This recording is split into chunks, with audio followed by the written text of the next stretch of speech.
Hi all, എന്തൊക്കെയുണ്ട് വിശേഷങ്ങളൊക്കെ? സുഖം എല്ലാവർക്കും. നമ്മൾ ഇന്നത്തെ ഈ ലൈവിൻ്റെ ഉദ്ദേശം എന്ന് പറയുന്നത് കരിക്കുലർ അക്കാദമിയും ഞാനും ചേർന്ന് നടത്തുന്ന ഒരു ലൈവ് പ്രോഗ്രാമാണ് ഈ കാണുന്നത്. നമ്മൾ ലൈവ് പോകുന്നത് ഇൻസ്റ്റാഗ്രാമിലും ഫേസ്ബുക്കിലും ഒരുമിച്ചാണ് ലൈവ് പോകുന്നത്. അപ്പോൾ ഈ ലൈവ് പോകുന്നതിൻ്റെ മെയിൻ ഉദ്ദേശം എന്ന് വെച്ച് കഴിഞ്ഞാൽ കരിക്കുലർ അക്കാദമിയുടെ അണ്ടറിൽ പുതിയൊരു കോഴ്സ് അല്ലെങ്കിൽ ഒരു മെന്ററിംഗ് സെക്ഷൻ ഇൻട്രൊഡ്യൂസ് ചെയ്തിട്ടുണ്ട്. അതിൻ്റെ പേരാണ് MEC സൈറ്റ് എഞ്ചിനീയർ 1.0. മെയിനായിട്ട് ഉദ്ദേശിക്കുന്നത് മെക്കാനിക്കല്, സിവില്, ഇലക്ട്രിക്കല് എഞ്ചിനീയേഴ്സിനെ ഫോക്കസ് ചെയ്തുകൊണ്ട് ഉള്ളൊരു ട്രെയിനിങ് സെക്ഷനാണ്. പേര് പോലെ തന്നെ സൈറ്റ് എഞ്ചിനീയർ എന്നാണ് കോഴ്സിൻ്റെ പേര്. ആ പേരിൽ നോക്കാന്ന് വെച്ച് കഴിഞ്ഞാൽ ഫസ്റ്റ് മനസ്സിലാവേണ്ട ഒരു കാര്യം, സൈറ്റ് എഞ്ചിനീയർ എന്നൊരു വാക്ക് വീണ്ടും വീണ്ടും അതിൽ കേൾക്കുന്നുണ്ട്. സൈറ്റ് എഞ്ചിനീയർ എന്നും ബേസിക്കലി പറഞ്ഞിട്ടുണ്ടെങ്കിൽ വെച്ച് കഴിഞ്ഞാൽ പ്രത്യേകിച്ച് എക്സ്പ്ലെയിൻ ചെയ്ത് തരേണ്ട ആവശ്യമില്ല. ഒരു ടെക്നിക്കൽ പ്രൊഫഷൻ ഉള്ള ഒരാളാണെന്ന് വെച്ച് കഴിഞ്ഞാൽ സൈറ്റ് എഞ്ചിനീയർ എന്ന് പറഞ്ഞിട്ടുണ്ടെങ്കിൽ ഒരു സൈറ്റിൽ ഒരു പെർട്ടിക്കുലർ ഒരു പ്രൊജക്റ്റിൽ കാര്യങ്ങളൊക്കെ ഓടിച്ചുകൊണ്ട് നടക്കുന്ന ഒരാളാണ് സൈറ്റ് എഞ്ചിനീയർ. അതാണ് ചെറിയൊരു ബ്രീഫ് എന്ന് പറഞ്ഞത്. അപ്പോൾ നമുക്ക് നമ്മുടെ സെക്ഷനിലേക്ക് കടക്കാം. എൻ്റെ പേര് മെഫിൻ ഫ്രാൻസിസ്.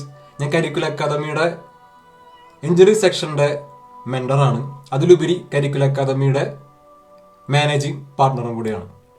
അപ്പോൾ നമുക്ക് നമ്മുടെ ഇന്നത്തെ ഒരു ലൈവ് സെക്ഷൻ്റെ കോറായിട്ടുള്ള മെറ്റീരിയലിലേക്ക് നമുക്ക് കടക്കാം. മെറ്റീരിയൽ നോക്കിയിട്ടുണ്ടെങ്കിൽ വെച്ച് കഴിഞ്ഞാൽ നമുക്ക് കാണാം ഇതൊരു ഡെമോ സെക്ഷനാണ്. അപ്പോൾ ഡെമോ സെക്ഷൻ എന്ന് പറയുമ്പോൾ നമുക്കറിയാം എന്തൊക്കെയായിരിക്കും ഏകദേശം വരാം. നമ്മൾ കോളേജിലെ കുറച്ച് സ്ലൈഡ് പ്രസന്റേഷൻ നടത്തിയിട്ടുള്ള എക്സ്പീരിയൻസ് വെച്ചിട്ടാണെങ്കിൽ വെച്ചാൽ ഡെമോ എന്ന് പറഞ്ഞിട്ടുണ്ടെങ്കിൽ ഒരു പെർട്ടിക്കുലർ ഒരു പ്രൊഡക്റ്റ്, ആ പ്രൊഡക്റ്റിൽ എന്തൊക്കെ ഫീച്ചേഴ്സ് ആണ്, എന്തൊക്കെ സ്പെസിഫിക്കേഷൻസ് ആണ് ആ പ്രൊഡക്റ്റിൽ ഉള്ളത്, അത് എത്രത്തോളം ഉപയോഗപ്രദമാണ്, മാർക്കറ്റ് എത്രത്തോളം ഉപയോഗിക്കാൻ പറ്റും. ആദ്യമായിട്ട് പഠിച്ചിറങ്ങുന്ന ഒരു സ്റ്റുഡൻ്റ് ആണെങ്കിൽ വെച്ച് കഴിഞ്ഞാൽ നമുക്ക് ഒരു ഐഡിയ ഉണ്ടാവില്ല ഏതൊരു മേഖലയിലേക്ക് പോകണം, എവിടെ പോയി കഴിഞ്ഞാൽ നന്നാവും, എവിടെ പോയി കഴിഞ്ഞ് കഴിഞ്ഞാൽ നമുക്ക് കുറച്ചുകൂടി സാലറി കിട്ടും, ഇങ്ങനത്തെ കാര്യങ്ങളൊന്നും അറിയില്ല. അങ്ങനത്തെ ഒരാളെ ഒരു പ്രൊഫഷണൽ ആൾ വരുന്നത് വെച്ച് കഴിഞ്ഞ് കഴിഞ്ഞാൽ അവർക്ക് മനസ്സിലാവുന്ന രീതിയിലുള്ള ഒരു ഡെമോ സെഷനാണ് നമ്മളിന്ന് ചെയ്യാൻ പോകുന്നത്. അപ്പോൾ ഇതിൽ നമുക്ക് നോക്കാന്ന് വെച്ച് കഴിഞ്ഞാൽ സ്ക്രീനിൽ കാണുന്ന പോലെ തന്നെ ലെഫ്റ്റ് സൈഡിൽ ഡെമോ സെക്ഷൻ കാണുന്നുണ്ട്. ഇൻസ്റ്റാഗ്രാമിലാണെങ്കിൽ വെച്ച് കഴിഞ്ഞാൽ എൻ്റെ തൊട്ട് മുകളിലായിരിക്കും കാണുന്നുണ്ടാവുക. അപ്പോൾ നമുക്ക് സ്ലൈഡിലേക്ക് കടക്കാം. സ്ലൈഡ് എന്ന് പറയുമ്പോൾ കരിക്കുലർ അക്കാദമിയുടെ ഒരു കോട്ട് അഥവാ ഒരു സബ് ഹെഡിങ് എന്ന് പറയുന്നത് share your experience for future എന്നാണ്. നമ്മുടെയൊക്കെ എക്സ്പീരിയൻസ് അറിയാത്ത ഒരു കാൻഡിഡേറ്റോ അല്ലെങ്കിൽ ഒരു പ്രൊഫഷണലോ ഷെയർ ചെയ്ത് കൊടുക്കുന്നു. അതാണ് ബേസിക്കലി ഉദ്ദേശിക്കുന്നത്. അപ്പോൾ നമുക്ക് സ്ലൈഡിലേക്ക് പോവുകയാണെങ്കിൽ വെച്ച് കഴിഞ്ഞാൽ ഈ സ്ലൈഡിൽ ഇൻഡെക്സ് ഉണ്ട്. ഇൻഡെക്സ് എന്ന് ഉദ്ദേശിക്കുന്നത് വലിയൊരു കുറേയധികം കാര്യങ്ങൾ നമ്മളതിൽ ബൾക്കായിട്ട് പറയുന്നില്ല, പോയിന്റ് ആയിട്ടുള്ള കാര്യങ്ങളാണ് പറയാൻ ഉദ്ദേശിക്കുന്നത്. അതിൽ ആദ്യമായിട്ട് വരുന്ന കാര്യം, എന്തിനാണ് ലിസൺ ചെയ്യുന്നത്, എന്തിനാണ് ഈ ഒരു സെക്ഷൻ, ഈ ലൈവ് സെക്ഷൻ കാണുന്നത്, അതുപോലെ തന്നെ റോഡ് മാപ്പ് എന്താണ്. ജസ്റ്റ് പാസ് ഔട്ട് ആയിട്ടൊരു ഫ്രഷറോ അല്ലെങ്കിൽ വെച്ച് കഴിഞ്ഞാൽ ഒരു പുതിയൊരു സ്റ്റുഡൻ്റ് ആണ്, മാർക്കറ്റിലേക്ക് വരുന്ന ഒരു സ്റ്റുഡൻ്റ് ആണെങ്കിൽ എങ്ങനെ ഒരു റോഡ് മാപ്പ് ആയിരിക്കണം, എന്തൊക്കെ ഫ്രെയിം വർക്ക് ചെയ്യണം ഒരു പ്രോപ്പറായിട്ടുള്ള ഒരു കരിയറിലേക്ക് എത്തിപ്പെടാൻ വേണ്ടിയിട്ട്. പിന്നെ വരുന്നതാണ് എന്തൊക്കെ പ്രോബ്ലംസ് ആണ് നമ്മൾ ഫേസ് ചെയ്യുന്നത്. നമുക്ക് എല്ലാവർക്കും അറിയാം, നമ്മൾ പഠിക്കുമ്പോഴും പഠിച്ചു കഴിഞ്ഞാൽ ഏറ്റവും കൂടുതൽ കേൾക്കുന്നൊരു വാക്കാണ്, പഠിച്ചു കഴിഞ്ഞ് കഴിഞ്ഞാൽ ജോലിയൊന്നും കിട്ടുന്നില്ല, പെട്ടെന്നൊന്നും നമുക്കൊരു രക്ഷപ്പെടാൻ പറ്റുന്ന ഒരു സാഹചര്യം അല്ല എഞ്ചിനീയറിംഗ് സെക്ടറിനുള്ളത് എന്ന് അങ്ങനെ കുറേ അധികം കേട്ടിട്ടുള്ള ഒരു മേഖലയാണ് എഞ്ചിനീയറിംഗ് സെക്ടർ. അപ്പോൾ എന്തൊക്കെ പ്രോബ്ലംസ് ആണ് ബേസിക്കലി വരുന്നത്, അതുപോലെ തന്നെ എന്തൊക്കെ കോമൺ മിസ്റ്റേക്സ് ആണ് നമ്മൾ ചെയ്തുകൊണ്ടേയിരിക്കുന്നത്. പിന്നെ അതിലുപരി പിന്നെ വരുന്നതാണ് ഹൗ ടു സോൾവ്. നമുക്ക് ഏതൊരു പ്രശ്നം ഉണ്ടെങ്കിലും ആ പ്രശ്നത്തിന് നമുക്ക് സോൾവ് ചെയ്യാൻ പറ്റണം. സോൾവ് ചെയ്യാൻ പറ്റിയില്ലെങ്കിൽ വെച്ച് കഴിഞ്ഞാൽ പിന്നെ അതിൽ വലിയ കാര്യമൊന്നുമില്ല. അപ്പോൾ ഏതൊരു പ്രശ്നത്തിനും പരിഹാരം നമ്മുടെ മാർക്കറ്റിലുണ്ട്. പിന്നെ അതിന് ശേഷം എന്തൊക്കെ ആക്ഷൻസ് ആണ് നമുക്ക് ചെയ്യാൻ പറ്റുക. ആക്ഷൻസ് പറഞ്ഞാൽ നമ്മൾ എന്തൊക്കെ ചെയ്യണം, എന്തൊക്കെ മുൻകരുതലെടുക്കണം. നമ്മളൊരു മാർക്കറ്റിലേക്ക് പുതിയൊരു മാർക്കറ്റ് എന്ന് ഉദ്ദേശിക്കുന്നത് നമ്മൾ ഇന്ത്യയിൽ ജോലി ചെയ്യുന്ന ഒരാളായിരിക്കാം, അതുപോലെ തന്നെ UAE ജോലി ചെയ്യുന്ന ഒരാളായിരിക്കാം, ചിലപ്പോൾ യൂറോപ്യൻ കൺട്രീസിൽ വർക്ക് ചെയ്യുന്ന ഒരാളായിരിക്കാം. അപ്പോൾ എന്തൊക്കെ ആക്ഷൻസ് നമ്മൾ ചെയ്യണം നമ്മുടേതായിട്ടുള്ള രീതിയിൽ. ഒന്നും അറിയാത്ത ഒരു ബ്ലാങ്ക് പേപ്പർ പോലത്തെ ഒരു പ്രൊഫഷണലാണ്, ബെസ്റ്റ് പഠിച്ച് പാസ് ഔട്ട് ആയിട്ടുള്ള സ്റ്റുഡൻ്റ് ആണെങ്കിൽ വെച്ചാൽ എന്തൊക്കെ മുൻകരുതലെടുക്കണം. അങ്ങനെയാണ് ഇതിൽ റഫായിട്ട് പറയുകയാണെങ്കിൽ വെച്ച് കഴിഞ്ഞാൽ ഇൻഡെക്സ് എന്ന് പറയുന്നത്. അതിനുശേഷം നമുക്ക് പോവുകയാണെങ്കിൽ വെച്ച് കഴിഞ്ഞാൽ പിന്നത്തെ ഒരു സ്ലൈഡ് എന്ന് പറയുന്നത് എന്താണ് കരിക്കുലർ അക്കാദമി, കരിക്കുലർ അക്കാദമിയുടെ മെയിൻ കോർ ആയിട്ടുള്ള സെക്ടേഴ്സ് എന്തൊക്കെയാണ്, അതൊക്കെയാണ് ഇതിൽ നമ്മൾ ഡിസ്കസ് ചെയ്യാൻ പോകുന്നത്. അപ്പോൾ ഇതിൽ ആദ്യം നോക്കാമെന്ന് വെച്ച് കഴിഞ്ഞാൽ എഞ്ചിനീയറിംഗ് സെക്ടർ ഉണ്ട്, അതുപോലെ തന്നെ ഹെൽത്ത് കെയർ സെക്ടർ ഉണ്ട്. കരിക്കുലർ അക്കാദമി 2021 ഒരു കൊറോണ കാലഘട്ടത്തിലാണ് കരിക്കുലർ അക്കാദമി ആദ്യമായിട്ട് രൂപപ്പെട്ടു വന്നത്. ബേസിക്കലി ഫോക്കസ് ചെയ്യുന്നത് മെക്കാനിക്കൽ, ഇലക്ട്രിക്കൽ, സിവിൽ, ടെക്നിക്കൽ പ്രൊഫഷൻസിനും ടെക്നിക്കൽ ബാക്ക്ഗ്രൗണ്ടുള്ള സ്റ്റുഡൻസിനും ഫോക്കസ് ചെയ്തിട്ടുള്ള ഒരു സംരംഭമാണ് കരിക്കുലർ അക്കാദമി എന്ന് പറയുന്നത്. മെയിൻലി നമ്മൾ കൺസ്ട്രക്ഷൻ ഇൻഡസ്ട്രിയിലത്തെ ഒരു 360 മേഖലയിലുള്ള എല്ലാ കാര്യങ്ങളും നമ്മൾ ഡിസ്കസ് ചെയ്തു. 360 എന്ന് പറയുമ്പോൾ കൺസ്ട്രക്ഷനുള്ളിൽ ഡിസൈനിങ് ഉണ്ടായിരിക്കാം, പ്ലാനിങ് ഉണ്ടായിരിക്കാം, എസ്റ്റിമേഷൻ ഉണ്ടായിരിക്കാം, ആഫ്റ്റർ പ്രൊജക്ട് കിട്ടിക്കഴിഞ്ഞ് ഹാൻഡ് ഓവർ ചെയ്തിട്ടുണ്ടെങ്കിൽ പ്രൊജക്ട് ഡിപ്പാർട്ട്മെന്റ് ഉണ്ടായിരിക്കാം, പ്രൊജക്ട് മാനേജ്മെന്റ് ഉണ്ടായിരിക്കാം. അങ്ങനെ വരുന്ന ഒരു 360 ഡിഗ്രിയിലുള്ള എല്ലാ കാര്യങ്ങളും എല്ലാ ടോപ്പിക്സ് നമ്മൾ കവർ ചെയ്ത് പോകുന്നുണ്ട്. ടോപ്പിക്സ് എന്ന് പറയുമ്പോൾ നമ്മളിവിടെ പ്രൊഡക്ട്സ് ആണ്. പ്രൊഡക്ട്സ് എന്ന് ഉദ്ദേശിക്കുന്നത് മെക്കാനിക്കൽ, ഇലക്ട്രിക്കൽ, സിവിൽ മേഖലയിലത്തെ സ്റ്റുഡൻസിന് ഹെൽപ്ഫുൾ ആവുന്ന ജോബ് ഓറിയന്റഡ് ആയിട്ട് ജോബ് കിട്ടുന്ന രീതിയിലുള്ള ട്രെയിനിങ് സെക്ഷനും മെന്ററിംഗ് സെക്ഷൻസ് ആണ് പ്രൊവൈഡ് ചെയ്യുന്നത്. അപ്പോൾ അതാണ് നമ്മൾ മെയിൻ ആയിട്ട് ഫോക്കസ് ചെയ്യുന്നത്. നമ്മുടെ എടുത്തു പറയാം ഇതിൻ്റെ ഒരു രൂപപ്പെടാനുള്ള കാരണം ജോലി നമുക്ക് എത്രത്തോളം ബുദ്ധിമുട്ടാണ് ഒരു പ്രൊഫഷൻ പുറത്തിറങ്ങിയിട്ടുണ്ടെങ്കിൽ ആ ഒരു കിട്ടാനുള്ള ഒരു ബുദ്ധിമുട്ടായിരുന്നു നമ്മുടെ കരിക്കുലർ അക്കാദമിയിലേക്ക് നയിച്ചുള്ള ഒരു പോയിന്റ്. അതിനുശേഷം റീസെന്റ് ഈ ഇയറിൽ നമ്മൾ പുതിയതായിട്ടൊരു സെക്ടർ ഓപ്പൺ ചെയ്തിട്ടുണ്ട്. അതിന്റെ പേരാണ് ഹെൽത്ത് കെയർ സെക്ടർ. എക്സ്പെഷ്യലി അത് UK സ്റ്റുഡൻസിനും കാൻഡിഡേറ്റ്സിനും വേണ്ടിയിട്ടാണ്. UK നഴ്സിംഗ് പ്രൊഫഷണൽസിന് വേണ്ടിയിട്ടുള്ള OSCE എക്സാം. അപ്പോൾ നമ്മൾ ടെക്നിക്കൽ വിദ്യാർത്ഥികളൊന്നും കേട്ടിട്ടുണ്ടാവില്ല. OSCE എക്സാം നമ്മൾ അതിൻ്റെ ട്രെയിനിങ്സും കാര്യങ്ങളൊക്കെ നമ്മളിവിടെ കരിക്കുലർ അക്കാദമിയുടെ അണ്ടറിൽ പ്രൊവൈഡ് ചെയ്യുന്നുണ്ട്. അതാണ് ബേസിക്കലി കരിക്കുലർ അക്കാദമിനെ പറ്റി പറയുകയാണെന്ന് വെച്ച് കഴിഞ്ഞാൽ പെട്ടെന്ന് നമുക്ക് പറഞ്ഞു കൊടുക്കാൻ പറ്റുന്ന ഒരു കാര്യം. അതിൽ മെയിനായിട്ട് നമ്മൾ കോട്ട് കണ്ട പോലെ share your experience for future എന്നാണ്. അതിൽ എക്സ്പീരിയൻസ് ഉണ്ട്, ഒന്നറിയാത്ത കുറെ ഒരു കൂട്ടം വിദ്യാർത്ഥികളും പ്രൊഫഷണൽസ് ഒരു സൈഡിലുണ്ട്. അതായത് സ്റ്റുഡൻസ് അല്ലെങ്കിൽ പ്രൊഫഷണൽസ്. ഇതിന്റെ രണ്ടിനും ഇടയിൽ ഒരു ബ്രിഡ്ജ് ആയിട്ടാണ് കരിക്കുലർ അക്കാദമി വർക്ക് ചെയ്യുന്നത്. അപ്പോൾ share your experience for future. അപ്പോൾ കരിക്കുലർ അക്കാദമിയിലുള്ള നോളജും ആ എക്സ്പീരിയൻസും കാര്യങ്ങളൊക്കെ നമ്മൾ ഷെയർ ചെയ്ത് കൊടുക്കുന്നു. നെക്സ്റ്റ് ഒരു സ്ലൈഡിലേക്ക് പോവുകയാണെങ്കിൽ ഈ ഒരു പെർട്ടിക്കുലർ ടോപ്പിക്കിന്റെ ഉദ്ദേശം തന്നെ ME സൈറ്റ് എഞ്ചിനീയറിന്റെ ഡെമോ ആണ് നമ്മൾ ഉദ്ദേശിക്കുന്നത്. അതിൽ നമുക്ക് സാലറി വൈസ് നോക്കുകയാണെന്ന് വെച്ച് കഴിഞ്ഞാൽ ഒരു സൈറ്റ് എഞ്ചിനീയറിന് മാർക്കറ്റ് എത്ര സാലറി ഉണ്ടായിരിക്കും. സ്ലൈഡിൽ കാണുന്ന പോലെ തന്നെ മെയിനായിട്ടുള്ള മാർക്കറ്റിംഗ് ഏരിയാസാണ് നമ്മൾ ഉദ്ദേശിക്കുന്നത്. അതായത് ഇന്ത്യ, UAE, അതുപോലെ തന്നെ യൂറോപ്പ്. ഇവിടെയുള്ള സാലറി പാക്കേജ് റൈറ്റ് സൈഡിൽ നമുക്ക് കാണാൻ പറ്റും. സാലറി നോക്കിയിട്ടുണ്ടെങ്കിൽ വെച്ച് കഴിഞ്ഞാൽ ഇന്ത്യയിലാണെങ്കിൽ വെച്ചാൽ 25,000 രൂപയായിരിക്കും സ്റ്റാർട്ടിങ് സാലറി നമുക്ക് കിട്ടാം. സ്റ്റാർട്ടിങ് സാലറി എന്ന് പറയുമ്പോൾ ജസ്റ്റ് അവസാന വർഷ വിദ്യാർത്ഥി ആയിരിക്കും, ജസ്റ്റ് പാസ് ഔട്ട് ആയിട്ടുള്ള ഒരു സ്റ്റുഡൻ്റ് ആയിരിക്കാം. അവർക്ക് ജസ്റ്റ് 27 രൂപ സ്റ്റാർട്ട് ചെയ്യാൻ പറ്റും. സൈറ്റ് എഞ്ചിനീയറായിട്ട് നമുക്ക് എല്ലാവർക്കും അറിയുന്ന ഒരു കാര്യമാണ്. അത് പുതിയൊരു സംഭവമല്ല, കേട്ടുപരിചയമുള്ളൊരു കാര്യമാണ്. അതിൽ നിന്ന് നമുക്ക് 60,000 രൂപ വരെ പെർ മന്ത് നമുക്ക് ഏൺ ചെയ്യാൻ നമുക്ക് പറ്റും ഇന്ത്യയിലാണെങ്കിൽ വെച്ച് കഴിഞ്ഞാൽ. UAE വെച്ച് കഴിഞ്ഞാൽ 2,500 AED എന്ന് ഉദ്ദേശിക്കുന്നത് ദറംസ് ആണ്. നമുക്ക് സ്റ്റാർട്ടിങ് സാലറിയിൽ നമുക്ക് കയറാൻ പറ്റും. അതിനുശേഷം 1 by 1 ഓരോ വർഷം എക്സ്പീരിയൻസ് കിട്ടും തോറും കൂടി വന്ന് ഒരു 5,000 ദറംസ് വരെ എത്തിച്ചേരും. ഒരു ക്ലോസിംഗ് ബ്രാക്കറ്റ് അല്ല, അത് കണ്ടിന്യൂ ചെയ്തുകൊണ്ടേയിരിക്കും. എഞ്ചിനീയേഴ്സ് എന്ന് പറയുന്നത് പടക്കം തോറും കൂടിച്ചേലും തോറും എന്താ പറയുക സാലറി ഒക്കെ കൂടി വരുന്ന ഒരു പ്രൊഫഷണലാണ്.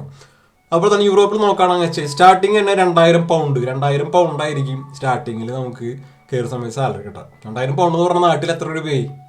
നാട്ടിലെ ഒരു ഏകദേശം ഒരു 2 lakhനടുത്ത് സാലറി, 2 lakhന് മുകളിൽ സാലറി ഉണ്ട് ഒരു മാസം സൈറ്റ് എഞ്ചിനീയർ ആയിട്ട് വർക്ക് ചെയ്യണമെന്ന് വെച്ച് കഴിഞ്ഞാൽ. സൈറ്റ് എഞ്ചിനീയർ എന്ന് പറഞ്ഞത് ചില്ലറക്കാരനല്ല. സ്റ്റാർട്ടിങ് സാലറിയാണ് പറഞ്ഞത് 2,000 നിന്ന് 2,800 അതുപോലെ തന്നെ 3,500 പൗണ്ട് വരെ സാലറി എത്തുന്നുണ്ട്.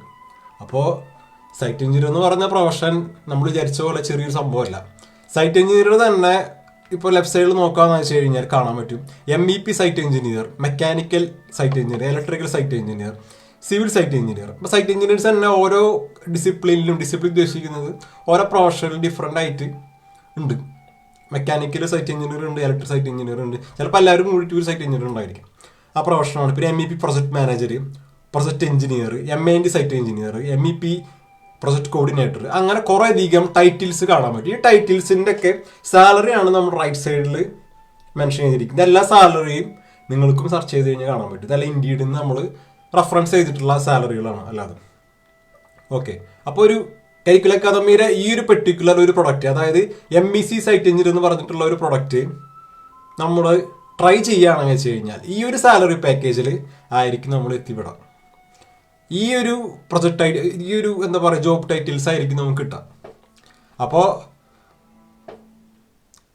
ഒന്നും അറിയാത്തൊരു സ്റ്റുഡൻ്റ് ആണെങ്കിൽ വെച്ച് കഴിഞ്ഞാൽ സിമ്പിളായിട്ട് നോക്കി കഴിഞ്ഞാൽ മനസ്സിലാവും ഈ ജോബ് ടൈറ്റിൽസ് ആണ് നിങ്ങൾ സെർച്ച് ചെയ്യുന്ന ജോബ് ടൈറ്റിൽസ്. ഇന്ത്യയിലും ഏത് പോർട്ടലിലാണെങ്കിൽ സെർച്ച് ചെയ്തിട്ടുണ്ട്. ഇപ്പോൾ ഇന്ത്യയിലാണെങ്കിൽ പോപ്പുലർ ആയിട്ടുള്ള വെബ്സൈറ്റ്സ്, ഇപ്പോൾ നൗക്കരി നോക്കാം, അവൻ ഇന്ത്യയുടെ നോക്കാം. UAE-യിലാണെങ്കിൽ UAE ആയിട്ടുള്ള ഡുബിസെൽ ഉണ്ട്, മെയിൻ ആയിട്ടുള്ള വെബ്സൈറ്റ്സ് ഉണ്ട് ജോബ് തരാനുള്ളത്. അവിടെ നോക്കിയിട്ടുണ്ടെങ്കിൽ ഇത്രത്തോളം സാലറി ബ്രാക്കറ്റ് ആയിരിക്കും കിട്ടുക. അപ്പോൾ സാലറി അറിഞ്ഞിട്ടുണ്ടെങ്കിൽ വെച്ച് കഴിഞ്ഞാൽ നമുക്ക് പഠിക്കാനും നമുക്ക് എത്രത്തോളം എന്താ പറയുന്നത് നമുക്ക് എഫേർട്ട് ഇടുന്നതൊക്കെ നമുക്ക് മനസ്സിലാവും. അപ്പം അതിനാണ് നമ്മൾ സാലറി ആയെന്ന് തന്നെ പറഞ്ഞത്. പിന്നത്തെ ഒരു കാര്യം എന്ന് വെച്ച് കഴിഞ്ഞാൽ നമുക്കിവിടെ കാണാം നമ്മൾ ഫേസ് ചെയ്യുന്ന പ്രോബ്ലംസ് എന്തൊക്കെയാണ്. അപ്പോൾ നമ്മൾ പല ഫീൽഡിൽ നിന്നുള്ള ആളുകളായിരിക്കാം. ഇപ്പോൾ എഞ്ചിനീയറിംഗ് സെക്ടറിൽ പെട്ടെന്ന് കേൾക്കുന്ന ഒരാളാണെന്ന് വെച്ച് കഴിഞ്ഞാൽ എഞ്ചിനീയറിംഗ് സെക്ടറിലുള്ള ഒരാൾ എന്തിനാണ് പോയിട്ട് സിവിലിൽ എന്തിനാണ് ബിൽഡിങ് പണിയാൻ പോകണമെന്ന് ചിലപ്പോൾ ചോദിക്കും. പക്ഷേ ആക്ച്വലി നമ്മൾ ബിൽഡിങ് പണിയാണോ ചെയ്യുന്നത് പോയിട്ട് ഒരു മെക്കാനിക്കൽ ഇലക്ട്രിക്കൽ എഞ്ചിനീയർ അങ്ങനെയാണോ ചെയ്യുന്നത്? ശരിക്കും പറഞ്ഞാൽ അങ്ങനെയല്ല ചെയ്യുന്നത്. എന്ന് വെച്ച് കഴിഞ്ഞാൽ കൺസ്ട്രക്ഷൻ മേഖലയിലത്തെ മെക്കാനിക്കൽ ഇലക്ട്രിക്കൽ വർക്കുകളുണ്ട്. അതായത് ഒരു ബിൽഡിങ് പണിതിട്ടുണ്ടെങ്കിൽ വെച്ച് കഴിഞ്ഞാൽ ജസ്റ്റ് ഒരു ഫ്രെയിം മാത്രമാണ്. അതിനുള്ളിലേക്ക് വെള്ളം വേണം, വെളിച്ചം വേണം, കുറേ അധികം കാര്യങ്ങൾ ആഡ് ചെയ്യണം. എന്നാൽ മാത്രമാണ് ആ ബിൽഡിങ്ങിന് എന്ത് വരുള്ളൂ, ജീവൻ വരുള്ളൂ. അപ്പം അതിലേക്ക് ജീവൻ കൊണ്ടുവരാൻ വേണ്ടി പ്രവർത്തിക്കുന്ന ഒരു കൂട്ടം ആളുകളാണ് മെക്കാനിക്കൽ ഇലക്ട്രിക്കൽ എഞ്ചിനീയേഴ്സ്. ഓക്കെ, അപ്പോൾ അതുകൊണ്ടാണ് മെക്കാനിക്കൽ ഇലക്ട്രിക്കൽ എഞ്ചിനീയേഴ്സ് കൺസ്ട്രക്ഷൻ മേഖലയിൽ ഇത്രയധികം ഇമ്പോർട്ടൻസ് ഉള്ളത്. അപ്പോൾ സ്ലൈഡിൽ കാണുന്ന പോലെ തന്നെ ഏറ്റവും കൂടുതൽ ജോബ് ഓപ്പണിങ് കറന്റ്ലി നമ്മുടെ മാർക്കറ്റിലുള്ളത് കൺസ്ട്രക്ഷൻ മേഖലയിൽ തന്നെയാണ്. 50% ജോബ് എടുക്കുന്നത് കൺസ്ട്രക്ഷൻ മേഖലയിലാണ്. അതിപ്പോഴായാലും ഇനിയിപ്പോൾ വരും കാലഘട്ടം 2025-28 വരെയുള്ള ഒരു ഗ്രാഫാണ് ഇതിൽ കാണിച്ചിരിക്കുന്നത്. ഓക്കെ, ഇപ്പോൾ കൺസ്ട്രക്ഷൻ മേഖലയിലത്തെ ജോബ് ടൈറ്റിൽ എന്ന് പറഞ്ഞാൽ കുറേ അധികം ജോബ് ടൈറ്റിൽസ് ഉണ്ട്. ഇതിൽ ഏത് പോയിന്റിൽ വേണമെങ്കിൽ നമുക്ക് വർക്ക് ചെയ്യാം. അപ്പം അത്രത്തോളം വലിയൊരു മാർക്കറ്റാണ്. ഓൾ ഓവർ ഗ്ലോബിൽ എവിടെ പോയി കഴിഞ്ഞാൽ നിങ്ങൾക്ക് ജോബ് അവൈലബിൾ ആയിരിക്കും.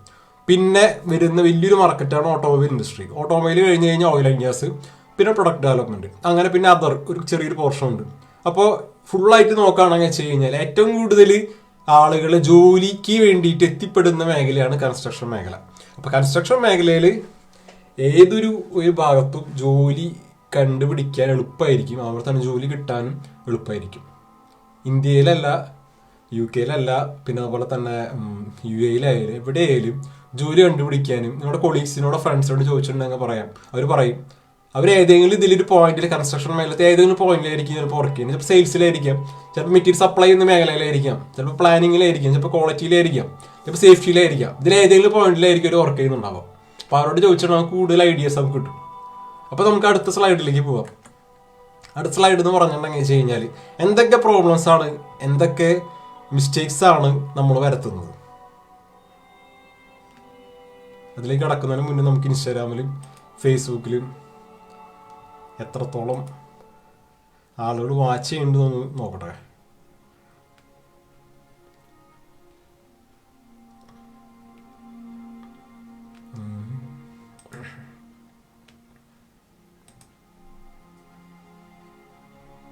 ഓക്കെ, അപ്പോൾ വാച്ച് ചെയ്തുകൊണ്ടിരിക്കുക. അപ്പോൾ നമുക്ക് സ്ലൈഡിലേക്ക് കടക്കാം.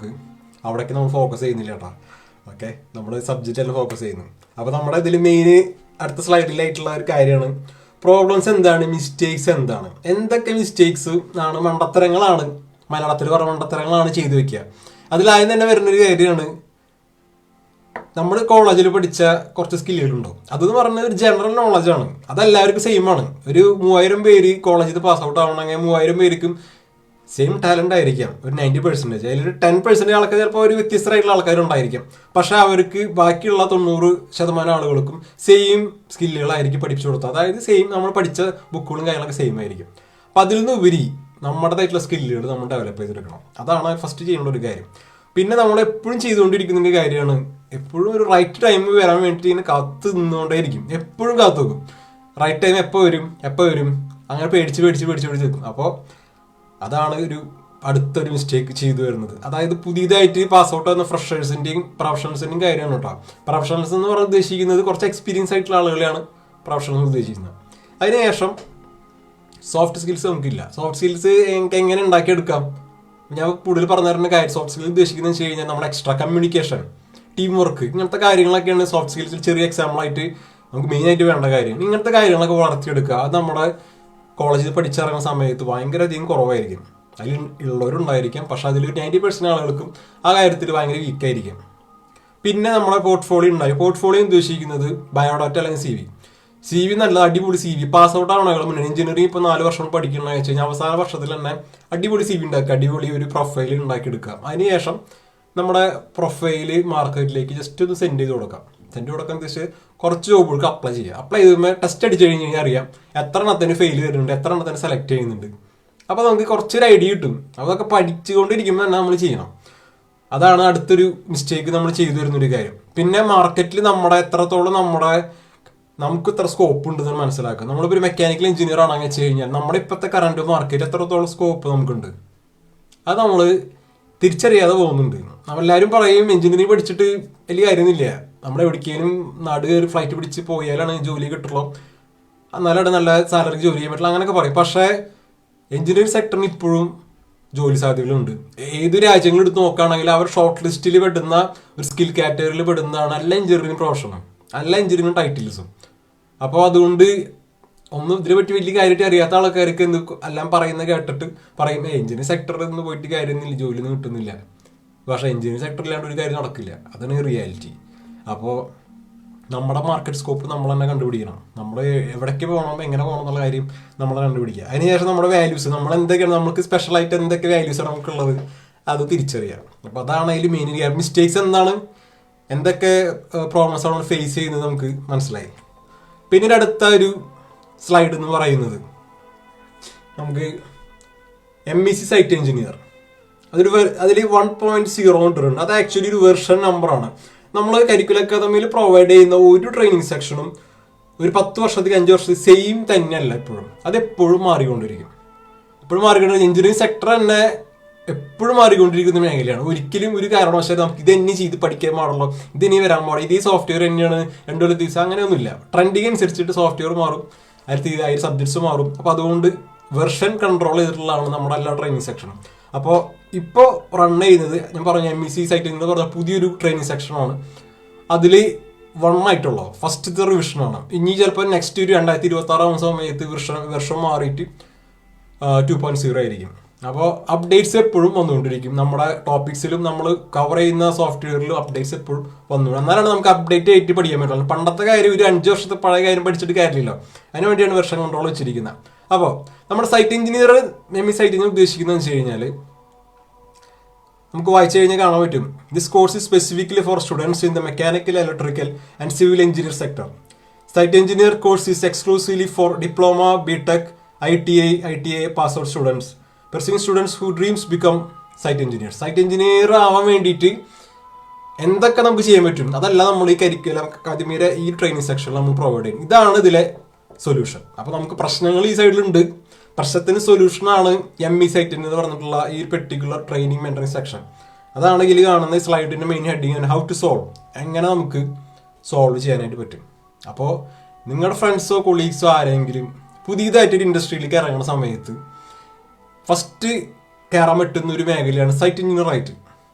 അവിടെ പോയിട്ടുണ്ടെങ്കിൽ വെച്ച് കഴിഞ്ഞാൽ എക്സ്പീരിയൻസ് ഉള്ളവർക്ക് പറഞ്ഞാൽ മനസ്സിലാവും, കുറേ അധികം കാര്യങ്ങൾ പഠിക്കാൻ പറ്റും. നമ്മളൊരു ചെയറിൽ ഒരു ക്യൂബിക്കിളിൻ്റെ ഉള്ളിൽ ഇരിക്കുന്ന പോലെ അല്ല സൈറ്റ് എഞ്ചിനീയർ ആയിരുന്നെങ്കിൽ വെച്ച് കഴിഞ്ഞാൽ കുറേ അധികം, അതായത് ഇൻസ്റ്റാളേഷൻ പഠിക്കാൻ പറ്റും, മെറ്റീരിയലിനെ പറ്റി പഠിക്കാൻ പറ്റും, സേഫ്റ്റി എങ്ങനെ മാനേജ് ചെയ്ത് പഠിക്കാം, ആളുകൾ എങ്ങനെ മാനേജ് ചെയ്യാം, ഇങ്ങനത്തെ കുറച്ച് കാര്യങ്ങളൊക്കെ കുറേ അധികം കാര്യങ്ങളൊക്കെ പഠിച്ചെടുക്കാനായിട്ട് സൈറ്റ് എഞ്ചിനീയറിൽ പറ്റും. അപ്പോൾ നമ്മുടെ ഈ പെർട്ടിക്കുലർ നമ്മുടെ ട്രെയിനിങ് സെക്ഷൻ, കരിക്കുലർ അക്കാദമിയുടെ ട്രെയിനിങ് സെക്ഷനിൽ നമ്മൾ മെയിനായിട്ട് 3 projects ആണ് നമ്മൾ ട്രെയിനിങ്ങിന് വേണ്ടിയിട്ട് നമ്മൾ ഇൻക്ലൂഡ് ചെയ്തിരിക്കുന്നത്. അതായത് residential villa, 5 star hotel and hospital, 3 കാറ്റഗറിയുള്ള പ്രൊജക്ട്സ് ആണ്. അപ്പോൾ ആദ്യമായിട്ട് ഇൻഡസ്ട്രിയിലേക്ക് കൺസ്ട്രക്ഷൻ മേഖലയിലേക്ക് വരുന്ന ഒരാളാണെന്ന് വെച്ചാൽ പ്രൊജക്ട്സ് ഇല്ലാണ്ട് ഒരു കാര്യം നടക്കില്ല. പ്രൊജക്റ്റ് നമുക്ക് അറിഞ്ഞിരിക്കണം, എന്നാലാണ് നമുക്ക് ഇൻ റിയാലിറ്റിയിൽ ജോബിൽ പോയിട്ട് വർക്ക് ചെയ്യുന്ന സമയത്ത് നമുക്ക് എങ്ങനെ പെട്ടെന്ന് പ്രൊജക്റ്റുകൾ മനസ്സിലാക്കാം, പ്രൊജക്റ്റിന്റെ ഫയൽസ് എന്തൊക്കെയാണ്, പ്രൊജക്റ്റിൽ എങ്ങനെ മാനേജ് ചെയ്യുന്നു സൈറ്റ് എഞ്ചിനീയർ. ഇപ്പോൾ ചിലവർ ചോദിക്കും സൈറ്റ് എഞ്ചിനീയർ ആണെങ്കിൽ എന്തിനാണ് ഈ ഡ്രോയിങ്സിന്റെ കാര്യങ്ങളൊക്കെ അറിയേണ്ടത്, ക്വാളിറ്റിയുടെ കാര്യം എന്തിനാണ് അറിയുന്നത്? ഇതല്ലാതെ അറിഞ്ഞിരിക്കുന്നത് സൈറ്റ് എഞ്ചിനീയർ ആണെങ്കിൽ. സൈറ്റ് എഞ്ചിനീയർ പറഞ്ഞിട്ടുണ്ടെങ്കിൽ ഒരു ചെറിയൊരു റോളല്ല, സൈറ്റ് എഞ്ചിനീയർ എന്ന് പറഞ്ഞു കഴിഞ്ഞാൽ ഓൾ ഇൻ ഓൾ ആണ്. ഓടി നടന്ന് പണിയെടുക്കുന്ന ഒരാളാണ് സൈറ്റ് എഞ്ചിനീയർ. സൈറ്റ് എഞ്ചിനീയർ ശരിക്കും പ്രൊജക്ട് ഓഫീസിൽ വർക്ക് ചെയ്യണം. ഓൺ സൈറ്റിൽ എംപ്ലോയീസിൻ്റെയും അതാണ് ടെക്നീഷ്യൻ്റെയും കൂടെ നമ്മൾ ഡിസ്കസ് ചെയ്ത് കുറച്ച് കാര്യങ്ങൾ സോൾവ് ചെയ്ത് വർക്ക് ചെയ്യേണ്ടതായിട്ട് വരും. ചിലപ്പോൾ ഡിസൈനറായിട്ട് അതുപോലെ കോർഡിനേറ്ററായിട്ടും ഡിസ്കഷൻ നടത്തേണ്ടി വരും, മീറ്റിംഗ് നടത്തേണ്ടി വരും, ഡ്രോയിങ്സ് അനലൈസ് ചെയ്യേണ്ടതായിട്ട് വരും. ചിലപ്പോൾ ടേക്ക് ഓഫിലോ മെറ്റീരിയലിലോ എന്തെങ്കിലും ഫ്ലക്ച്വേഷൻ ഉണ്ടാവണ സമയത്ത് അവിടെ പോയിട്ട് കുറച്ച് കാര്യങ്ങൾ ചെയ്യേണ്ടതായിട്ട് വരും.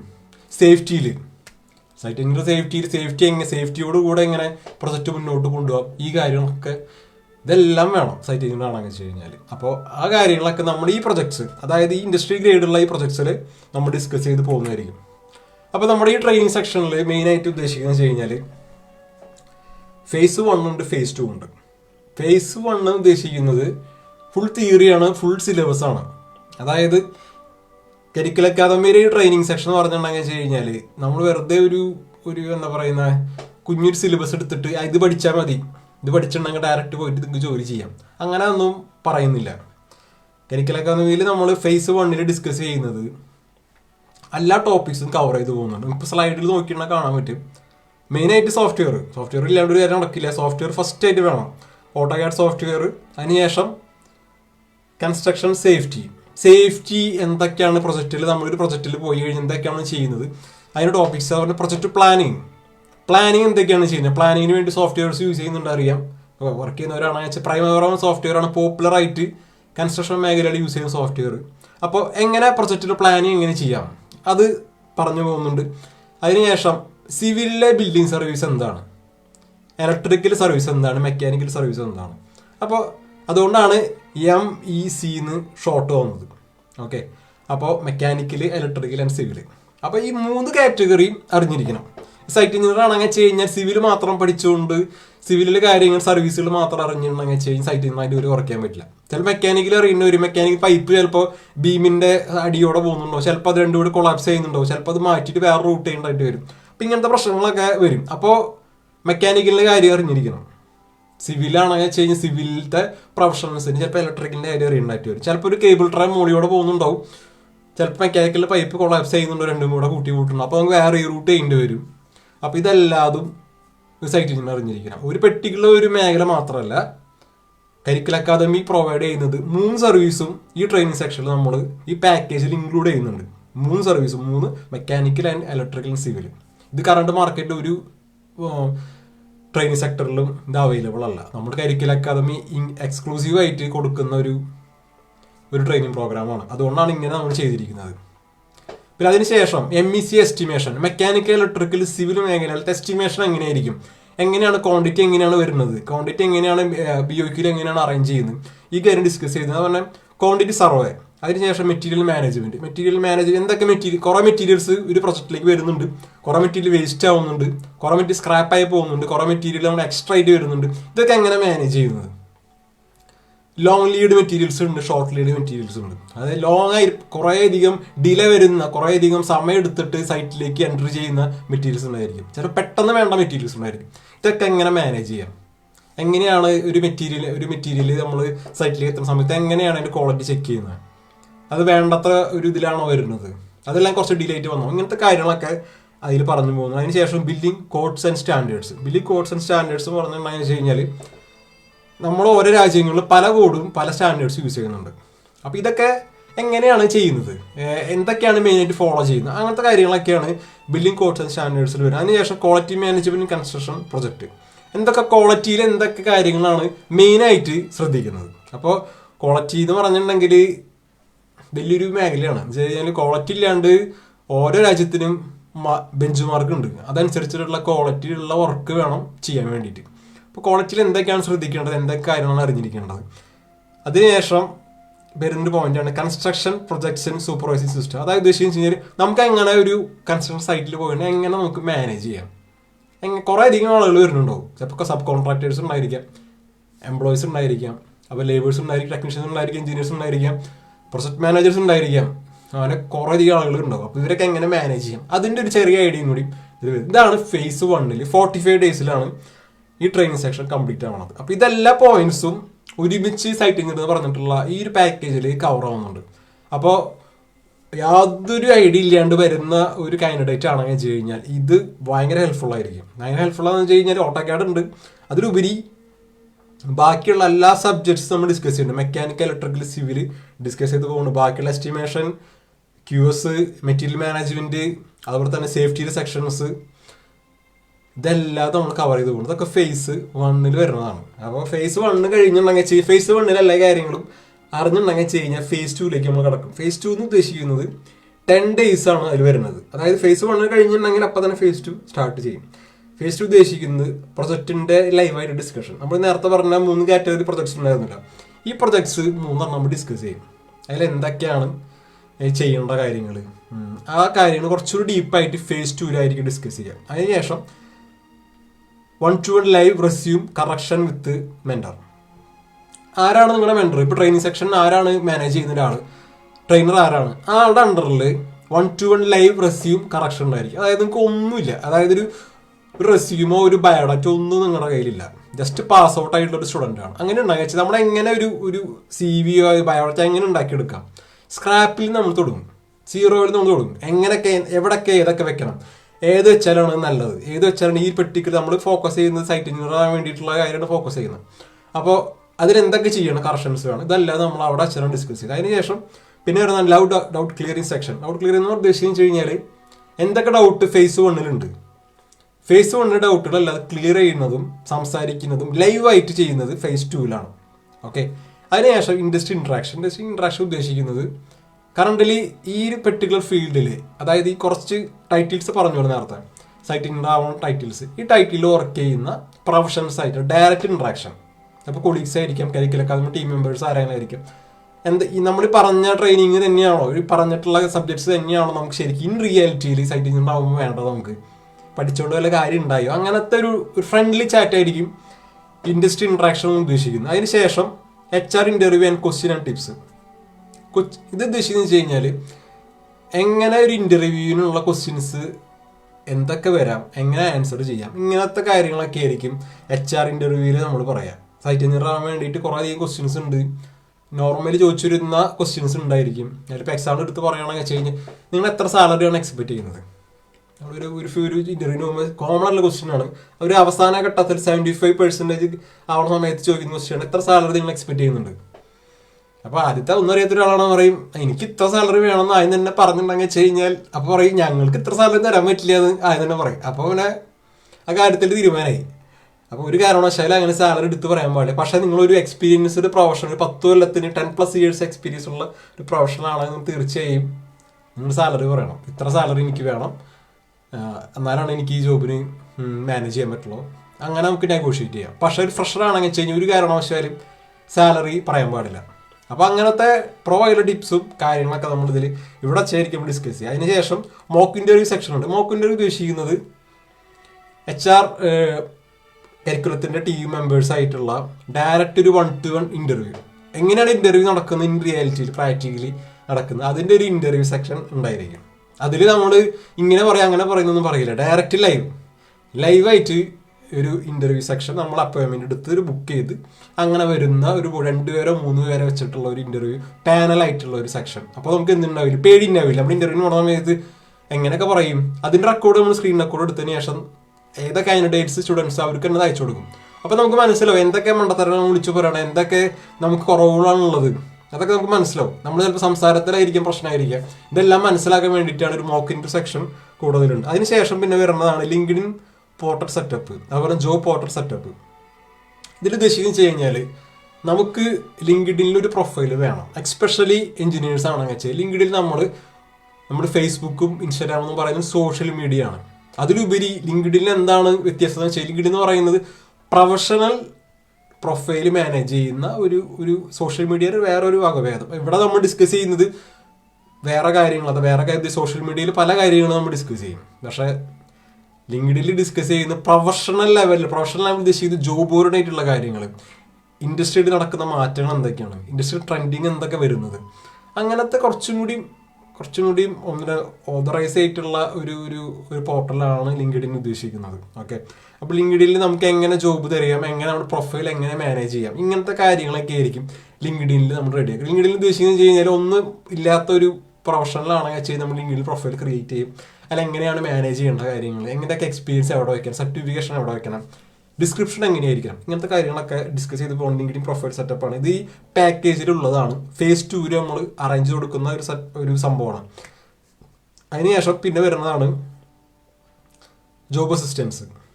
ജോബ് അസിസ്റ്റൻസ് ഉദ്ദേശിക്കുന്നത് വെച്ച് കഴിഞ്ഞാൽ ഫേസ് 1ഉം ഫേസ് 2 കംപ്ലീറ്റ് ചെയ്തിട്ടുണ്ടെന്ന് വെച്ച് കഴിഞ്ഞാൽ ജോബ് അസിസ്റ്റൻസ് നമുക്ക് അവൈലബിൾ ആണ്. എങ്ങനെ എവിടെ പോയിട്ട് ജോലി ചെയ്യണം, എത്ര ഇൻ്റർവ്യൂസ് പ്ലാൻ ചെയ്യും, ഇങ്ങനത്തെ കാര്യങ്ങളൊക്കെ അവിടെ അച്ചട്ടായിട്ട് ഡിസ്കസ് ചെയ്യാം. ജോബ് അസിസ്റ്റൻസ് നമ്മൾ പ്രൊവൈഡ് ചെയ്യുന്നുണ്ട് UAE-ലായാലും ഇന്ത്യയിലായാലും. ഓക്കെ, അതിന് ശേഷം സർട്ടിഫിക്കേഷൻ നമുക്ക് കിട്ടും. ഡിജിറ്റലും ഫിസിക്കലായിട്ട് സർട്ടിഫിക്കേഷൻ നമുക്ക് അവൈലബിൾ ആണ്. ഇതിനിടയിൽ ഒന്ന് നമ്മൾ വിട്ടുപോയായിരുന്നു, job portal setup. Job portal ഉദ്ദേശിക്കുന്നത് വെച്ച് കഴിഞ്ഞാൽ ജോബ് തരാനുള്ള കുറേ അധികം പോർട്ടൽസ് ഉണ്ട്. ഓരോ രാജ്യത്തിലും വ്യത്യസ്തമായിട്ടുള്ള പോർട്ടൽസാണ് അവൈലബിൾ ആയിട്ടുള്ളത്. അതിൽ ഓരോ കാൻഡിഡേറ്റിന് അനുസരിച്ചിട്ട് പോർട്ടൽസ് കോമൺ ആയിട്ട് ഒരു 4-5 പോർട്ടൽസ് നമ്മൾ സെറ്റപ്പ് ചെയ്ത് അതിൽ CV ഒക്കെ റെഡിയാക്കി, എങ്ങനെ റെഡിയാക്കിയതിന് ശേഷം ജോബ് അപ്ലൈ ചെയ്യുന്ന ഒരു മെത്തേഡ് വരെ എത്തിച്ചിട്ട് റെഡിയാക്കി കൊടുക്കും. ഫേസ് 2 കംപ്ലീറ്റ് ആയി. അപ്പോൾ അങ്ങനെ 2 മേഖലയാണ്, 2 ഫേസ് ആയിട്ടാണ് ഈ ട്രെയിനിങ് സെക്ഷൻ, ME സൈറ്റിൽ നിന്നുള്ള ട്രെയിനിങ് സെക്ഷൻ എടുക്കുന്നത്. അപ്പോൾ പുതിയതായിട്ട് വരുന്നവർക്കാണെങ്കിൽ ഭയങ്കര ഹെൽപ്ഫുള്ളാണ്. എന്താ വെച്ച് കഴിഞ്ഞാൽ തിയറി, സോഫ്റ്റ്വെയർ ഇതൊക്കെ ഫേസ് 1 പോവും. ഫേസ് 2 എന്ന് പറയുന്നത് ഇൻ റിയാലിറ്റി ലൈവായിട്ടുള്ള കാര്യങ്ങൾ എന്തൊക്കെയാണ് നടക്കുന്നത്, നമുക്ക് പഠിച്ചാൽ മാത്രം പോരാ, നമുക്ക് ജോലി കിട്ടണം എന്നാണല്ലോ at the end of the training നമ്മൾ ഉദ്ദേശിക്കുന്നത്. ആ കാര്യങ്ങളൊക്കെ ഫേസ് 2 നടക്കും. അപ്പം അങ്ങനെയാണ് നമ്മുടെ ട്രെയിനിങ് സെക്ഷൻ്റെ ഒരു ബേസിക് ആയിട്ടൊരു ഫ്രെയിം വർക്ക് വരുന്നത്. ഓക്കെ, അപ്പോൾ നമുക്കൊന്ന് ജസ്റ്റ് നോക്കട്ടെ ഇൻസ്റ്റാഗ്രാമിലും ഫേസ്ബുക്കിലൊക്കെ എത്രത്തോളം പേര് കാണുന്നുള്ള കാര്യം നോക്കട്ടെ. ഓക്കെ,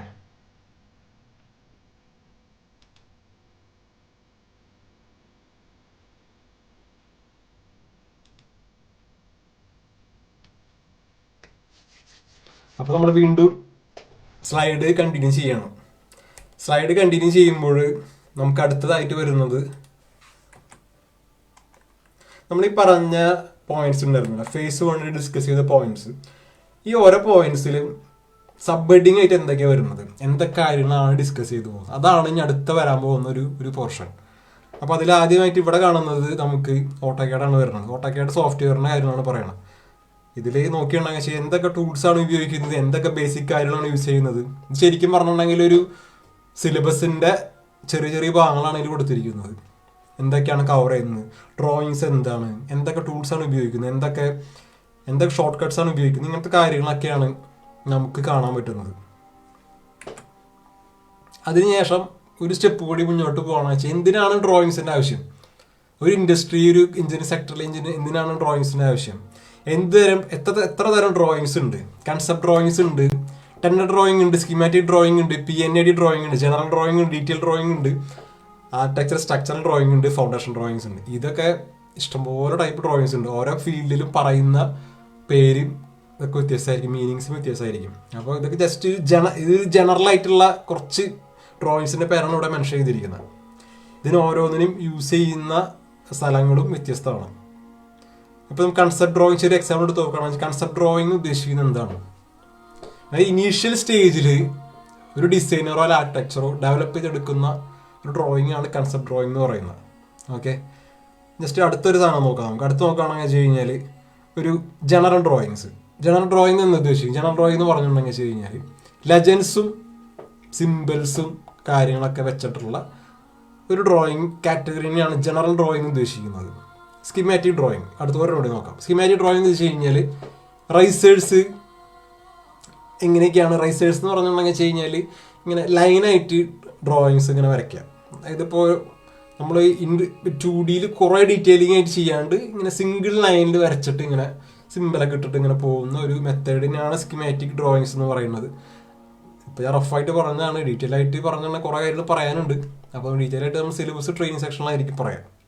ഓക്കെ, അപ്പോൾ ഇതാണ് ഡ്രോയിങ്സിൽ എവിടെ വേണം, വൈ, വെയർ, വെൻ ഈ ഡ്രോയിങ്സ് എപ്പോൾ എവിടെ വെച്ചിട്ടൊക്കെ ഡ്രോയിങ്സ് നമ്മൾ യൂസ് ചെയ്യും, എങ്ങനെ യൂസ് ചെയ്യും, ഈ കാര്യങ്ങൾ നമ്മൾ പറഞ്ഞു പോകും. ഇതൊക്കെ സിലബസിൻ്റെ സബ് ഹെഡിങ്സ് ആണ് ഇപ്പോൾ ഈ സ്ലൈഡിൽ പോയിക്കൊണ്ടിരിക്കുന്നത് കേട്ടോ. ഇതൊക്കെ ടോപ്പിക്സ് നമ്മൾ റഫിൽ കവർ ചെയ്യുന്നുണ്ട്. നല്ല പോയിന്റ്സും ഇവിടെ മെൻഷൻ ചെയ്യുന്നില്ല, ഇതൊരു ഡെമോ സെക്ഷൻ ആണ്.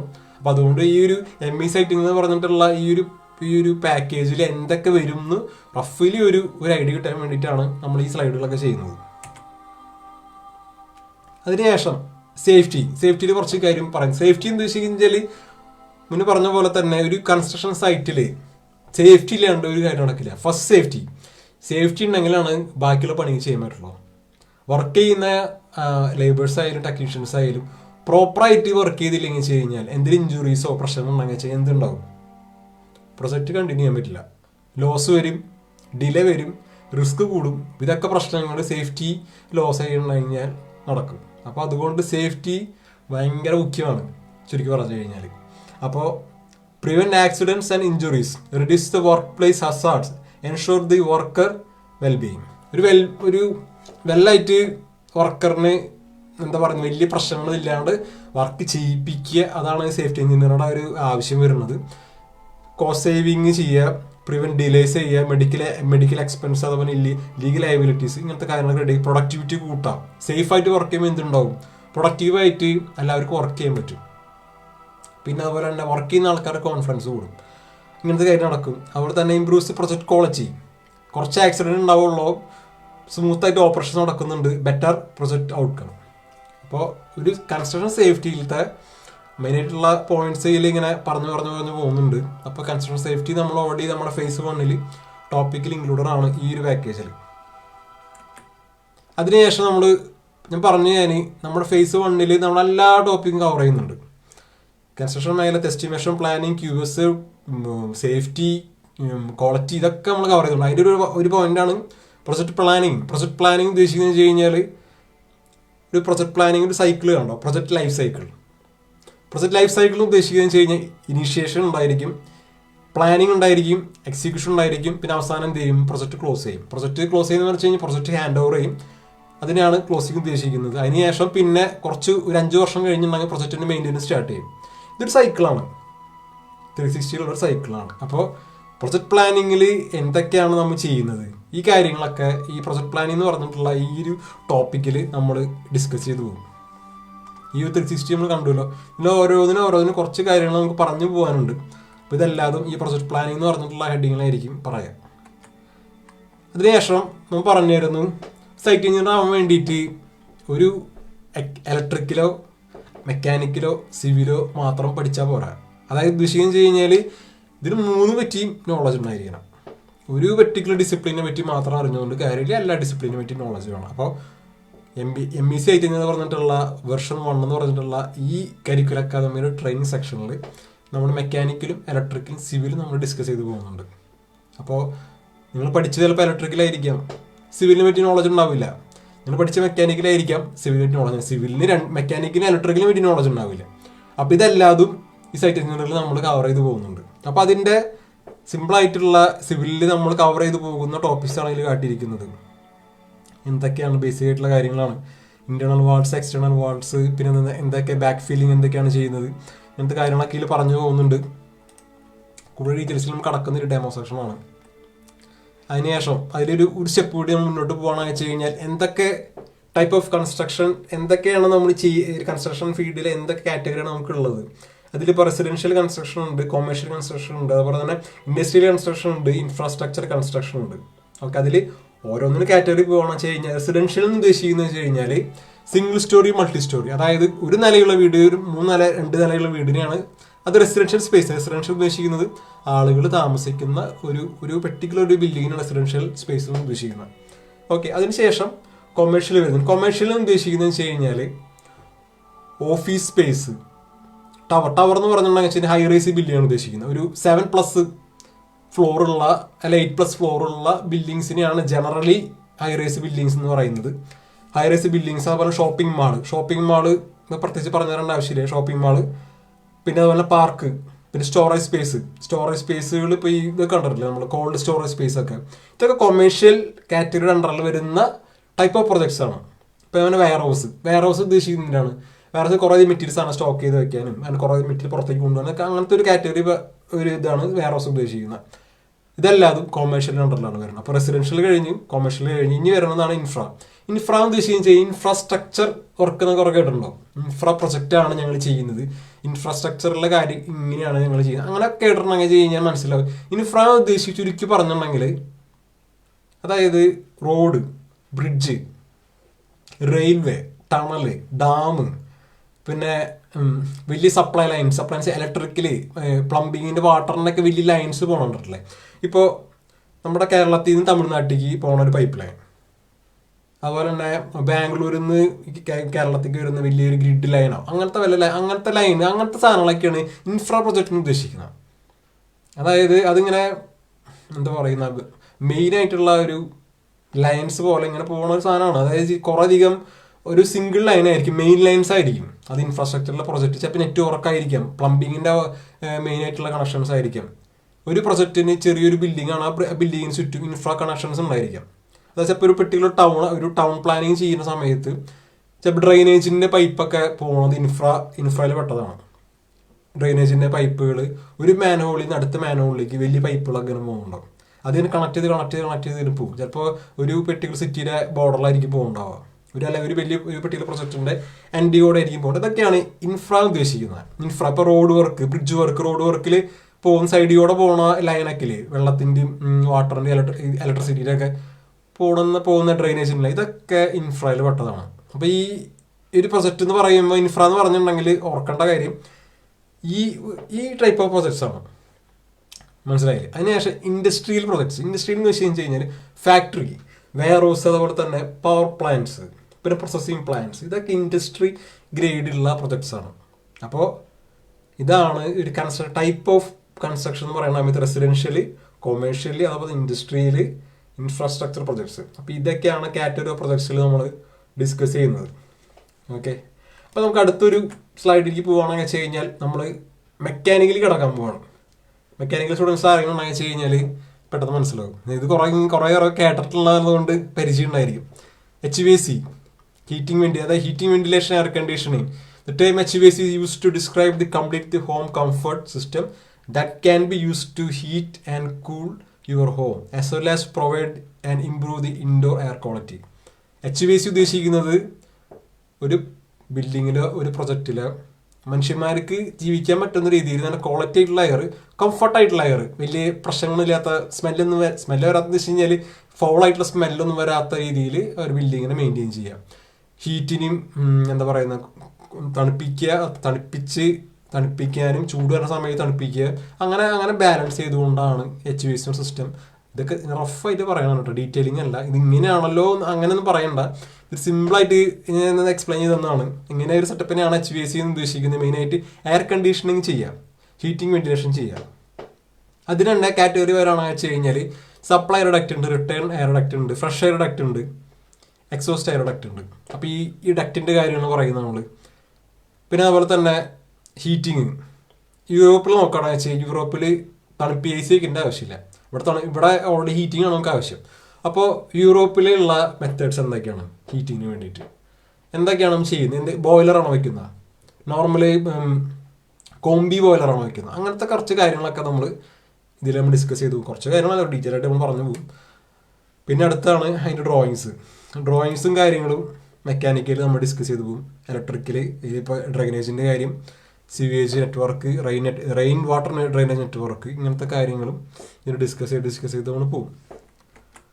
പിന്നെ ഇലക്ട്രിക്കലിൻ്റെ കാര്യം, ഇലക്ട്രിക്കൽ നോക്കുമ്പോൾ medium voltage, high voltage, low current, wire and device, light systems, ഇങ്ങനത്തെ കാര്യങ്ങളും ഇലക്ട്രിക്കലും ഡിസ്കസ് ചെയ്തു. അപ്പോൾ സിവില് പഠിക്കുന്ന ഒരാൾക്ക് ഇലക്ട്രിക്കൽ അറിയണം, ഇലക്ട്രിക്കൽ പഠിച്ചിട്ടുള്ള ഒരാൾക്ക് ചിലപ്പോൾ സിവിൽ അറിയുന്നുണ്ടാവില്ല. അപ്പോൾ ഇതല്ലാതെ ഒരു സൈറ്റ് എഞ്ചിനീയർ ആണെന്ന് വെച്ച് കഴിഞ്ഞാൽ അറിഞ്ഞിരിക്കണം. എക്സ്പെഷ്യലി കരിക്കുലർ അക്കാദമി ഈ ഒരു പാക്കേജിൽ എല്ലാ സർവീസും കൂടെ ഒരുമിച്ച് പ്രൊവൈഡ് ചെയ്യുന്നുണ്ട്. ഓക്കെ, അപ്പോൾ എനിക്കിതറിയില്ല, ഞാൻ ഇലക്ട്രിക്കലാണ് പഠിച്ചത്, ഞാൻ സിവിലാണ് പഠിച്ചത്, അങ്ങനെ പഠിച്ചിട്ട് പേടിക്കേണ്ട ആവശ്യമൊന്നുമില്ല. അപ്പം ധൈര്യമായിട്ട് നമുക്ക് ജോബിന് ഇറങ്ങാം നമുക്ക്. ഓക്കെ, അപ്പോൾ നമുക്ക് അടുത്ത സ്ലൈഡിലേക്ക് പോവുകയാണെന്ന് വെച്ച് കഴിഞ്ഞാൽ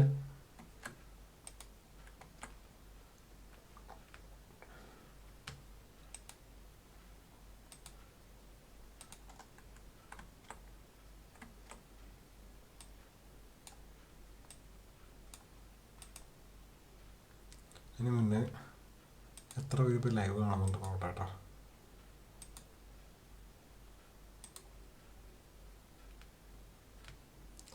അടുത്ത സ്ലൈഡിൽ പോവുകയാണെങ്കിൽ അവിടത്തെ എസ്റ്റിമേഷൻ നമ്മൾ ലാസ്റ്റ് പറഞ്ഞത് ഇലക്ട്രിക്കലായിരുന്നു പറഞ്ഞിരുന്നത്. അപ്പോൾ ചെറിയൊരു ബ്രേക്ക് എടുക്കുന്നുണ്ട്. അപ്പോൾ ഞാൻ ബ്രേക്കിന് വേണ്ടിയിട്ട് ഒരു 15-20 മിനിറ്റും കൂടി നമ്മുടെ സെക്ഷൻ ചിലപ്പോൾ നീളും. ഓക്കെ, നമുക്ക് കണ്ടിന്യൂ ചെയ്യാം. നമുക്ക് ബ്രേക്കിലേക്ക് പോകാനുണ്ട്, അധികം സ്ലൈഡുകളില്ല. ഓക്കെ, അപ്പോൾ നമ്മൾ ഇനി അടുത്തതായിട്ട് ഇവിടെ പറയാൻ പോകുന്നത് ക്വാണ്ടിറ്റി സർവേയുടെ കാര്യങ്ങൾ. ക്വാണ്ടിറ്റി സർവേയിൽ എന്തൊക്കെയാണ് നമ്മൾ ചെയ്യുന്നത്, എങ്ങനെയാണ് കൺസ്ട്രക്ഷൻ ഡ്രോയിങ്സ് എങ്ങനെയാണ് റീഡ് ചെയ്യുന്നത്, എങ്ങനെ ടേക്ക് ഓഫ് ചെയ്യാം, മെറ്റീരിയൽ ടേക്ക് ഓഫ് ചെയ്യുന്നത് എങ്ങനെയാണ്, മെക്കാനിക്കൽ എങ്ങനെ, ഇലക്ട്രിക്കൽ എങ്ങനെ, ഇതെല്ലാം അത് പറഞ്ഞു പോകുന്നത് ക്വാണ്ടിറ്റി സർവേയുടെ ഭാഗത്താണ്. അതിനുശേഷം നോക്കണം മെറ്റീരിയൽ മാനേജ്മെന്റ്. മുന്നേ പറഞ്ഞ പോലെ മെറ്റീരിയൽ മാനേജ്മെന്റിൽ എങ്ങനെയാണ് കോസ്റ്റ് റിഡക്ഷൻ എങ്ങനെ ചെയ്യാം, പൊസിറ്റീവ് എഫിഷ്യൻസി എങ്ങനെ കൂട്ടാം, ഇൻവെന്ററി കൺട്രോൾ എങ്ങനെ ചെയ്യാം, ഇങ്ങനത്തെ കാര്യങ്ങളൊക്കെ മെറ്റീരിയൽ മാനേജ്മെന്റ് നമ്മൾ പറഞ്ഞു പോകും. മെറ്റീരിയൽ മാനേജ്മെന്റിന് വാസ്റ്റ് ആയിട്ടുള്ള ഒരു ടോപ്പിക് ആണ് ശരിക്കും. അതെല്ലാ സൈറ്റ് എഞ്ചിനീയറിന് അറിയേണ്ടതാണ്. അതിനുശേഷം ബിൽഡിങ്സിന്റെ കോഡ് സ്റ്റാൻഡേർഡ്സ് എന്താണ് കോഡ്, എന്താണ് സ്റ്റാൻഡേർഡ്സ് നമ്മൾ ഒരു പ്രൊജക്റ്റിൽ യൂസ് ചെയ്യുന്ന സമയത്ത് ഈ കാര്യം ഡീറ്റെയിൽ പറഞ്ഞു. അതിനുശേഷം ക്വാളിറ്റി മാനേജ്മെന്റ് എന്താ ക്വാളിറ്റിയാണ് മേക്ക് ഷുവർ ചെയ്യുന്നത്. ഒരു പ്രൊജക്റ്റിൽ ഒരു പെർട്ടിക്കുലർ ഒരു എക്യുപ്മെന്റ് ഇൻസ്റ്റാൾ ചെയ്യാൻ വേണ്ടിയിട്ട് എന്തൊക്കെ ക്വാളിറ്റീസ് ആണ് നമ്മൾ ഫോളോ ചെയ്യേണ്ടത്.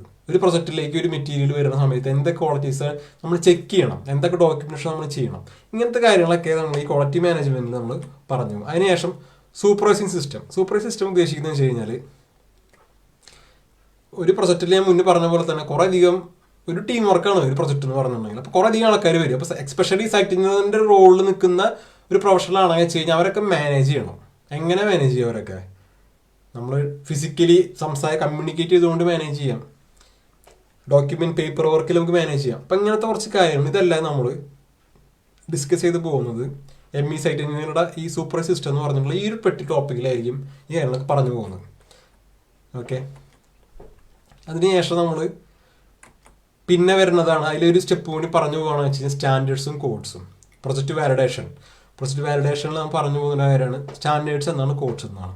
Standards are the set of technical definition and guidelines that function as a instruction for designers, manufacturers, operators and users of equipments. അപ്പോൾ എന്ന് വെച്ച് കഴിഞ്ഞാൽ സ്റ്റാൻഡേർഡ്സും കോഡ്സും ഉണ്ട്. നമ്മൾ കേട്ടിട്ടുണ്ടാവും ഒരു പ്രൊജക്റ്റിൽ സ്റ്റാൻഡേർഡ് അനുസരിച്ചാണ് നമ്മൾ പ്രൊജക്റ്റ് ചെയ്യുന്നത്. ഡ്രോയിങ്സ് സ്റ്റാൻഡേർഡൊക്കെ മെയിൻറ്റെയിൻ ചെയ്തിട്ടുണ്ടാവും, കോഡൊക്കെ മെയിൻറ്റെയിൻ ചെയ്തിട്ടുണ്ടാവും. ഇങ്ങനത്തെ കാര്യങ്ങളൊക്കെ പറഞ്ഞു പോകുന്നുണ്ട്. നമ്മൾ എന്തൊക്കെ കോഡ്സ് ആണ് നമ്മൾ ഫോളോ ചെയ്യുന്നത്, എന്തൊക്കെ സ്റ്റാൻഡേർഡ്സ് ആണ് വേണ്ടത്, ഓരോ പ്രൊജക്റ്റിനും ഓരോ രാജ്യത്തിനനുസരിച്ചിട്ട് എന്തൊക്കെയാണ് മെയിൻറ്റെയിൻ ചെയ്ത് പോകേണ്ടത്, ഇങ്ങനത്തെ കാര്യങ്ങളൊക്കെയാണ് ഈ സെക്ഷനിൽ നമ്മൾ പറഞ്ഞു പോകുന്നത്. അപ്പോൾ നമ്മൾ ഈ സ്ലൈഡ് പ്രസന്റേഷൻ അവസാനിപ്പിക്കാൻ പോകണം. അപ്പോൾ ഏകദേശം ഒരു 1 hour അടുത്തായിട്ടുണ്ട്. അപ്പോൾ ഇതിൽ കരിക്കുലർ അക്കാദമിയുടെ ഈ ട്രെയിനിങ് സെക്ഷന് നിങ്ങൾക്ക് ബുക്ക് ചെയ്യുന്ന താല്പര്യം ഉണ്ടെന്ന് വെച്ച് കഴിഞ്ഞാൽ ഡയറക്റ്റ് QR കോഡ് ഇപ്പോൾ സ്കാൻ ചെയ്തിട്ടുണ്ടെന്ന് വെച്ച് കഴിഞ്ഞാൽ ബുക്ക് ചെയ്യാം. ഓക്കെ, ഇതേ പോർട്ടൽ ഇതേ കാര്യങ്ങളല്ലാതെ വെബ്സൈറ്റിൽ അവൈലബിൾ ആണ്. curricularacademy.com എന്ന് പറഞ്ഞിട്ടുള്ള വെബ്സൈറ്റിൽ പോയിട്ടുണ്ടെന്ന് വെച്ച് കഴിഞ്ഞാൽ കോഴ്സിലേക്ക് പോയി ME സൈറ്റ് എന്ന് പറഞ്ഞിട്ടുള്ള കോഴ്സിലേക്ക് പോയതിന് ശേഷം നിങ്ങളുടെ പേര് ഇമെയിലിൽ അടിച്ചു കൊടുത്തതിന് ശേഷം ഡയറക്റ്റ് കോഴ്സ് ബുക്ക് ചെയ്യാം. കോഴ്സിന്റെ ഫീസും കാര്യങ്ങളെല്ലാം വെബ്സൈറ്റിൽ പോയിട്ടുണ്ടെങ്കിൽ അവൈലബിൾ ആണ്. അതിലുപരി കൂടുതൽ കാര്യങ്ങൾ എന്തെങ്കിലും നിങ്ങൾക്ക് അറിയണമെന്ന് വെച്ച് കഴിഞ്ഞാൽ സപ്പോർട്ട് നമ്പർ ഉണ്ട്, നിങ്ങൾക്ക് വാട്സപ്പ് ചെയ്യാം, കോൾ ചെയ്യാം. ഇത് ഇന്ത്യയിലത്തെ നമ്പറാണ്. അപ്പോൾ നിങ്ങൾക്ക് ഇമെയിൽ ചെയ്യാം. ഇമെയിൽ ഡയറക്റ്റ് ഇമെയിൽ അയച്ചിട്ടുണ്ടെന്ന് വെച്ച് കഴിഞ്ഞാൽ റെസ്പോണ്ട് 48 hours തരുന്നതായിരിക്കും. ഓക്കെ, എൻറോൾ ചെയ്യണമെന്ന് വെച്ചാൽ ഇപ്പോൾ തന്നെ QR കോഡ് സ്കാൻ ചെയ്തിട്ട് പെട്ടെന്ന് തന്നെ ബുക്ക് ചെയ്യാം. ഡിസ്കൗണ്ട് ഓഫേഴ്സ് റൺ ചെയ്തുകൊണ്ടിരിക്കുന്നുണ്ട്. അപ്പോൾ ഡിസ്കൗണ്ട് വേണമെന്ന് വെച്ച് കഴിഞ്ഞാൽ പെട്ടെന്ന് തന്നെ ബുക്ക് ചെയ്തോ.